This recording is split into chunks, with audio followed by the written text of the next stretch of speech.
Parashat Vayeshev. We now enter into an entirely different stage in the history of the Hebrew covenantal charge. It began with a family. Abraham and his heir, Isaac and his heir. Now we come to Jacob. And Jacob has 12 sons. And each of them potentially is a tribe. And now there is an entirely different kind of consideration in terms of who will receive the birthright and who will truly be the heir apparent. Because once we're dealing with 12 tribes and not a single son, once we're beginning to develop from family, nuclear family, into nation. Because in the early times, that's how it came about. Family, to tribes, to nation. The most important characteristic of the heir apparent. Obviously, he had to be one who was committed to compassionate righteousness and moral justice. Obviously, he had to be one who had the inner strength to fight against evil wherever it reared its ugly head. Obviously, he had to be committed to the land of Israel. And he had to be committed to the God who created the heavens and the earth. But suddenly there is another characteristic which becomes crucial. He has to be able to unite the different tribes, to make certain that the family tribal nation is united. Because if this family tribal nation is divided amongst itself, it will never be able to give the message to the world and become a blessing to all the families of the earth. With this new reality, the portion of Vayeshev opens.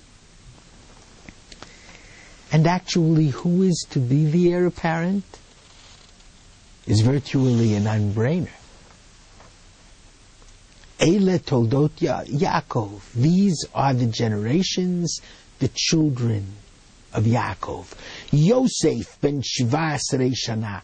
Yosef was 17 years old, and he was the shepherd with his brothers of all the sheep. There are 12 sons and one daughter. But Eile toldot Yaakov, these are the generations of Yaakov.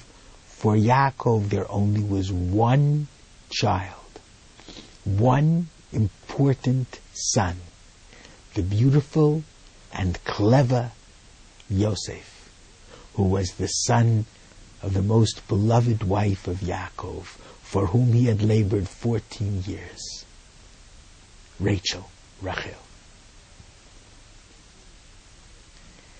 And what is apparent from the beginning is that although Jacob wanted Yosef to be his heir apparent and the leader of the nation, tribal nation that is emerging, and although it may be true that Yosef succeeded in uniting the family, there was one grave problem. He united the entire family against him. He was obnoxious. He was arrogant. He told tales to the father about every little infraction that the brothers may have committed. To such an extent that when he bragged about his dreams to them, they wanted to kill him. And this for a very tragic reason. His first dream is of sheaves of grain, agriculture. Israel was not a country that majored in agriculture. Israel was a country that majored in shepherding. Agriculture was the much more sophisticated Egypt.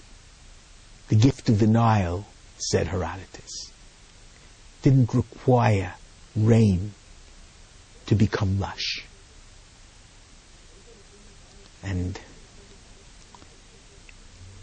he hankered after Egypt and Egypt's flesh pots.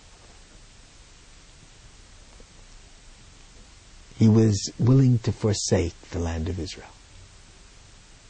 It's even worse than that. At the center of Jacob's dreams was always God.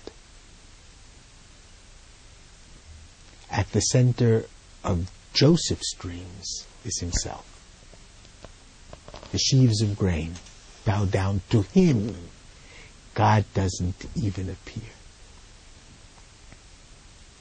And therefore what becomes very clear within this narrative is that the heir apparent, despite Jacob's warm feelings, despite Jacob's gift of the coat of many colors, which represented, in effect, the mantle of the birthright, it couldn't possibly be Joseph. Can Joseph change and develop and grow? Perhaps he can. And perhaps he can become worthy. But at this juncture in the tale, he's not yet worthy. He fails the most important test. He cannot unite his brothers to follow him. He's not centered in Israel. And God is not yet the center of his life. As the story continues, it will be fascinating to see what becomes of Yosef and whether he can eventually win the prize that Jacob so much, at this point in the story, wants for him. Shabbat Shalom.